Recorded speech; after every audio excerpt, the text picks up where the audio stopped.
In this training, we will cover the fundamentals of how to use Gradle Build Tool from the perspective of someone who authors and maintains build files.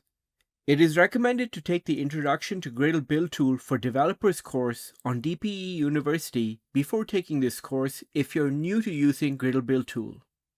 In this chapter, we will go over what the Gradle Build Lifecycle is, which is important to understand before diving into other topics. In the Introduction for Developers training, we went over the core concepts that are important to learn when using Gradle Build Tool: build configuration, tasks and plugins, dependency management, and the build lifecycle. In that training, we went over the first three in more detail. Now let's take a look at the build lifecycle. The build lifecycle are the steps taken by Gradle Build Tool when performing a task. Having a basic understanding of these steps will help when authoring custom tasks and learning other concepts.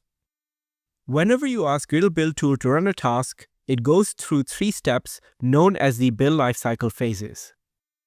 There is initialization, configuration, and execution. During the initialization phase, Gradle Build Tool will evaluate the settings file and determine all the subprojects involved. It will also evaluate any configuration in the settings file.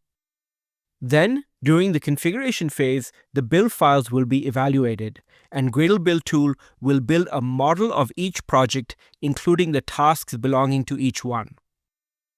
During this phase, Gradle Build Tool will also evaluate the configuration for tasks that are going to be run.